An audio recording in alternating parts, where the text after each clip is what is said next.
Hello दोस्तों, कैसे हो आप लोग। आशा करता हूँ आप लोग ठीक होंगे। तो हमने केमिकल इक्विलिब्रियम्स के बारे में आपको डिफाइन कर दिया था बहुत अच्छे से। केमिकल इक्विलिब्रियम का पोर्शन जो है वो कंप्लीट हो चुका है। आज हम बात करते हैं आयनिक इक्विलिब्रियम के बारे में। ठीक है, तो आयनिक इक्विलिब्रियम के जो फर्स्ट जो डेफिनेशन रहती है इलेक्ट्रोलाइट्स की रहती है। ठीक है, तो इलेक्ट्रोलाइट्स में क्या बोला गया, the substance which conduct electricity in molten state. भाई वो सब्सटेंस है जो इलेक्ट्रिसिटी पास होती है किस स्टेट में, मोल्टन स्टेट में। ठीक है, और in the form of aqueous solution, या फिर किस फॉर्म में हो सकती है वो, एक्वस सॉल्यूशन के अंदर हो सकती है। When an electrolyte is dissolve in water. भाई जब हम इलेक्ट्रोलाइट जो है ऐड करते हैं किसके अंदर, वाटर के अंदर, तो इट ब्रेक इनटू आयंस। तो किस फॉर्म में टूट जाएंगे, ये आयंस की फॉर्म में टूट जाएंगे। ये किस पे डिपेंड करती है, ये इलेक्ट्रोलाइट्स के ऊपर डिपेंड करती है कि कौन सा इलेक्ट्रोलाइट इसमें ऐड किया गया है। देखिए वो टाइप्स भी होते हैं इलेक्ट्रोलाइट्स के। पहला स्ट्रॉन्ग और दूसरा होता है वीक इलेक्ट्रोलाइट। स्ट्रॉन्ग इलेक्ट्रोलाइट क्या होते हैं, जो कम्प्लीटली आयनाइज हो जाए किसी सॉल्यूशन के अंदर। तो डेफिनेशन देखिए, the electrolyte which ionize completely into ions in aqueous solution. In case strong electrolyte there is no equilibrium between unionized molecules and its ion. मतलब कि क्या बोल रखा है कि अपने स्ट्रॉन्ग इलेक्ट्रोलाइट्स जो है कंप्लीट आयनाइज हो जाएं, आयंस के फॉर्म में टूट जाएं, ब्रेक हो जाएं सॉल्यूशन के अंदर। इन केस अगर स्ट्रॉन्ग इलेक्ट्रोलाइट होता है तो उसके अंदर क्या होता है, कोई इक्विलिब्रियम नहीं होता किसके बीच में, अनआयनाइज्ड मॉलिक्यूल्स के बीच में और आयंस के बीच में। जैसे कि NaCl जो है आपने लिया है, Na आइंस के फॉर्म में ब्रेक हो जाएगा Na और पॉजिटिव का, और Cl जो है नेगेटिव फॉर्म में टूट जाएगा। ठीक है, नेक्स्ट देखेंगे कि आपको वीक इलेक्ट्रोलाइट्स के बारे में बात बताएंगे डेफिनेशन के थ्रू। देखिए वीक इलेक्ट्रोलाइट्स क्या करते हैं कि ये आयनाइज नहीं होते या स्मॉल अमाउंट में आयनाइज होते हैं, एक पार्शियली आयनाइज आयंस के फॉर्म में होते हैं। ठीक है, मतलब कंप्लीटली ब्रेक नहीं होंगे, ये पार्शियली ब्रेक होंगे। ठीक है, in weak electrolyte there is equilibrium, मतलब इसमें इक्विलिब्रियम होगा किसमें, अनआयनाइज्ड मॉलिक्यूल्स और आयंस में। ठीक है, जैसे कि एग्जांपल है CH3COOH, ये आयंस के फॉर्म में टूटा है, CH3COO नेगेटिव और H पॉजिटिव।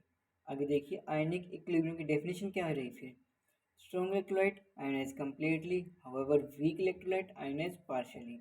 ठीक है, और जो डायनेमिक का मतलब होता है मोशन में, कोई चीज़ मोशन में तो इसका इक्विलिब्रियम कब अटेन होगा, जो मोशन में होगी। और सम ऑफ द टाइम बिटवीन, किसके टाइम के बीच में रहेगा ये, बिटवीन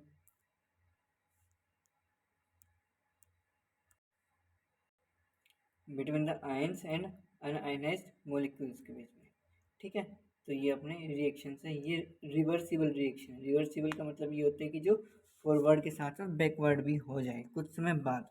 ठीक है, तो CH3COOH है, ये CH3CO नेगेटिव में टूटा है और H पॉजिटिव में ब्रेक हुआ है, ये वापस से जुड़ के CH3COOH में कन्वर्ट हो सकते हैं। देखिए नेक्स्ट बात करते हैं थ्योरी के बारे में। ठीक है, किसकी, एसिड और बेस की थ्योरी। पहली जो है अरेनियस थ्योरी है। अरेनियस थ्योरी क्या कहती है कि एसिड वो सब्सटेंस होते हैं जो डिसोशिएट होते हैं एक्वस सॉल्यूशन के अंदर, और हमें क्या देते हैं, H पॉजिटिव आयंस हमें देते हैं एक्वस फॉर्म में। बेस वो सब्सटेंस होते हैं जो डिसोशिएट होते हैं एक्वस सॉल्यूशन के अंदर, और हमें क्या देंगे, हाइड्रोक्साइल आयंस देंगे OH नेगेटिव एक्वस फॉर्म में ही। एसिड वो सब्सटेंस HCl है, एग्जांपल के तौर पे H पॉजिटिव Cl नेगेटिव, हमें H पॉजिटिव मिल गया। बेस क्या है, जो कि हमें OH नेगेटिव हमें मिले। ठीक है, ये थी आपकी अरेनियस थ्योरी। आगे है ब्रोंस्टेड लोरी थ्योरी। क्या कहती है कि एसिड दो सब्सटेंस है जो हमें डोनेट करने पड़ते हैं, विच कैन डोनेट, जो डोनेट करती हैं। भाई अरेनियस में क्या थी, हमें H पॉजिटिव आयन दे, वो तो अपनी एसिड थी। ठीक है, ब्रोंस्टेड क्या कहती है, जो डोनेट होती है H पॉजिटिव आयन, वो एसिड होती है। ठीक है, जिसको हम प्रोटॉन भी बोल सकते हैं। अब बेस कौन है, जो कि एक्सेप्ट करती है। वहाँ पे बेस क्या था, जो कि OH नेगेटिव आयन हमें दे, वो अपने बेस होता है। यहाँ पे बेस क्या है, H पॉजिटिव आयन को एक्सेप्ट करेगी। ठीक है, तो अपने एक्सेप्ट कैसे करेंगे, रिएक्शंस आपको बता दी गई नीचे। एसिड H पॉजिटिव डोनर हो गया, तो HCl H पॉजिटिव हमें यहाँ पे डोनेट हुआ है। ठीक है, बेस अपने H2O है, H पॉजिटिव यहाँ पे एक्सेप्ट हुआ है, और H3 पॉजिटिव, ये रिएक्शंस के थ्रू हमने बनाए, प्रोटोनेशन वाटर बनाए हैं। ठीक है, नेक्स्ट देखिए आपके लिए, in reaction any substance donating as well as accepting the substance protons, this is called amphoteric.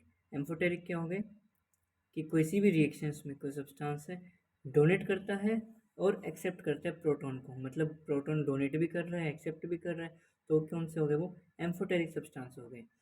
नीचे कुछ लिमिटेशंस है आपके लिए, किसकी? ब्रोंस्टेड लोरेट थ्योरी की जो लिमिटेशंस है भाई, इसने क्या एक्सप्लेन नहीं कर पाई? रिएक्शंस एक्सप्लेन नहीं कर पाई किसके बीच में? एसिडिक ऑक्साइड और बेसिक ऑक्साइड के बीच में को है, ये रिएक्शंस एक्सप्लेन नहीं कर पाई है। एसिडिक ऑक्साइड कौन से होते हैं? CO2 SO2 इस टाइप के होते हैं। और बेसिक ऑक्साइड कौन से? CaO calcium oxide, MgM magnesium oxide. ठीक है, which take place even in the absence of the solvent. ये क्या है? अपने रिएक्शंस होती हैं जबकि सोलवेंट absent भी होता है, मतलब बिना सोलवेंट के भी रिएक्शंस कई बार हो जाती है। तो ये इसने एक्सप्लेन नहीं की थी चीज़ें, रिएक्शंस की कैसे हो रही हैं।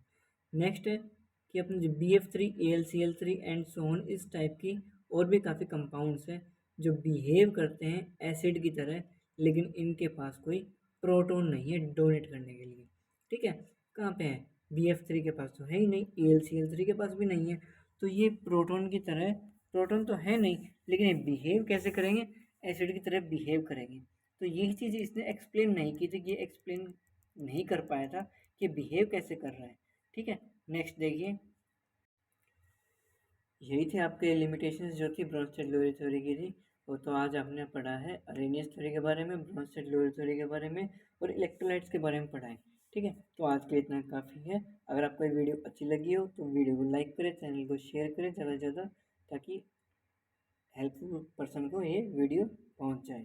ठीक है, और thank you, have a nice day.